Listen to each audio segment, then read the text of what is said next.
Hello everyone, আবার চলে আসলাম next part নিয়ে। তো এই দেখো, আমরা এখন মন্দিরের ভেতর ঢুকে গেছি।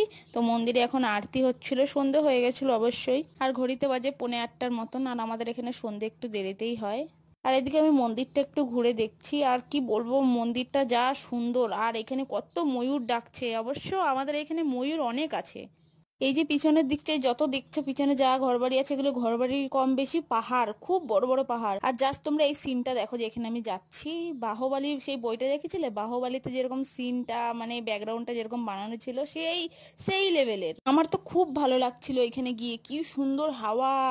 তো এখানে হাওয়ার ফিল নেওয়ার জন্য একটু দাঁড়িয়ে পড়েছে। আর মন্দিরের ভেতর ঢুকে মনটা একদম শান্তি হয়ে গেছে। যত ক্লান্ত সারাদিনের সব ক্লান্তটাই চলে গেল মনে হয়। বেশি ভালো লাগলো পিছনের ওই ভিউটা দেখে। তোমাদের কেমন লাগলো অবশ্যই কিন্তু জানিও। তো এদিকে সব পুজো করা হয়ে গেছে সবার। আর এখানে সন্ধে হলে অনেক লোকজন আসে সবাই, কারণ কি এই মন্দিরটা নতুন নতুন হয়েছে। তো ঠাকুরের পঞ্চপ্রদীপটা এখন একটু বাইরের দিকে রেখে দিয়েছে, এখন সবাই একটু আশীর্বাদ নিচ্ছে। এই পঞ্চপ্রদীপ দিয়ে ঠাকুরকে আরতি করা হয়। তো এদিকে আমার মা আমাকে একটু দিয়ে দিল।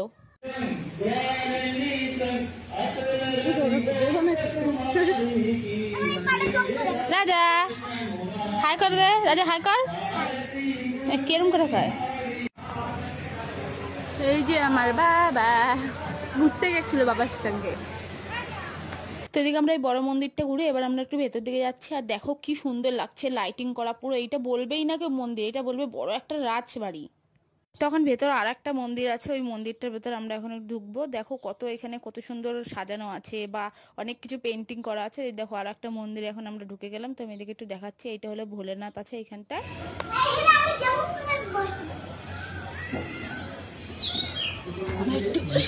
এখানে তো এই দেখো, এদিকে আর একটা আরতির থালা রাখা আছে। তো আমার মা একটু এখান দিয়ে আশীর্বাদ নিতে যাচ্ছে, কারণ কি না আমার মাথায় খুব মাঝে মাঝে ব্যথা হয়। তো মা বলছে জানি আমার মেয়ের মাথা ব্যথাটা ঠিক হয়ে যায়। তোমরা অবশ্যই আমার জন্য প্রে করো, জানি আমার মাথা ব্যথাটা তাড়াতাড়ি ঠিক হয়ে যায়। সবাই আমাকে একটু আশীর্বাদ করো।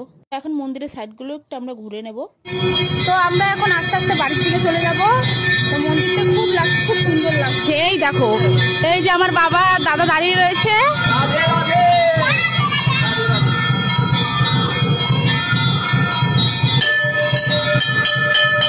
এই জন্য একটু মন্দিরের ঘন্টাটা একটু বাজিয়ে নিচ্ছে। এখন বাড়ির দিকে এখানে গরু দেখো, কত গরু। এখানে সব পোষা গরু, এইগুলো দেখতে পাচ্ছ কিনা আমি বুঝতে পারছি না, মোবাইলে তো দেখা যাচ্ছে না।